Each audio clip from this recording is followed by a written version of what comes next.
Hello guys, welcome back to my channel. Cocktail ভিলেজের পক্ষ থেকে সবাইকে স্বাগত। আজকে তোমাদের সঙ্গে শেয়ার করব বনলেস চিকেন মানে সয়া বড়ি। বড়িটা প্যাকেট কেটে ঢেলে নিলাম। এবার এটাতে পরিমাণ মতো জল দিয়ে দেবো। পরিমাণ মতো জল দিয়ে এটাকে সিদ্ধ করে নেব। গ্যাস ধরিয়ে দিলাম। এবার এটাকে সিদ্ধ করার জন্য বসিয়ে দিলাম। সিদ্ধ হওয়ার ফাঁকে আমি এবার মশলাগুলো করে নেব। সয়াবিন সিদ্ধ হয়ে গেছে, এটাকে জল থেকে তুলে নিয়ে চলে আসলাম। এবার হলুদ আর লবণ দিয়ে এটাকে কিছুক্ষণের জন্য মাখিয়ে রাখবো।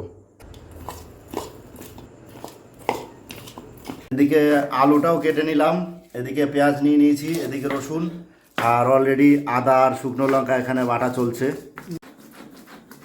সয়াবিনগুলোকে ভেজে নেব। এবার সয়াবিনগুলোকে ভেজে নেব।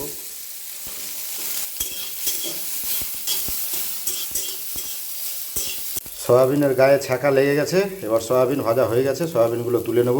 এবারে জিরেটা ফোড়ন দিয়ে আলুটা ভেজে নেব।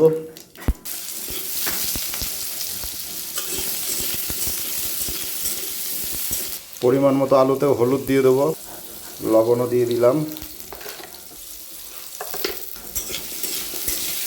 এবার লাল লাল করে ভেজে নেব। আলুগুলোর গা পুরো ছাই হয়ে গেছে, মানে লাল লাল হয়ে গেছে। এবার মশলা করেছিলাম, যে মশলাগুলো তোমাদের গোটা দেখিয়েছিলাম সেগুলোই এখানে বাটা কমপ্লিট হয়ে গেছে। জিরে বাটা আছে, আদা বাটা আছে, রসুন বাটা আছে, শুকনো লঙ্কা বাটা আছে আর পেঁয়াজ বাটা আছে। এবার এগুলো দিয়ে দেবো। এবার এগুলোকে বেশ ভালো করে কষাতে হবে।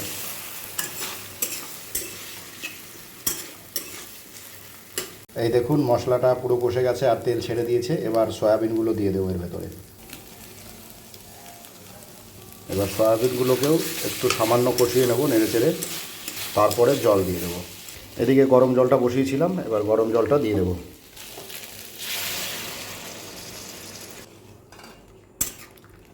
এবার কিছুক্ষণ ঢেকে ফুটাবো এবং জলটাকে শুকিয়ে দেবো, কারণ কষা কষা করতে হবে তো।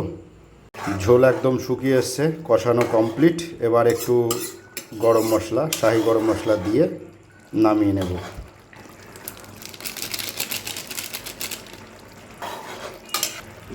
রান্না কমপ্লিট, এবার গ্যাস বন্ধ করে দিলাম। এবার খাওয়ার পালা।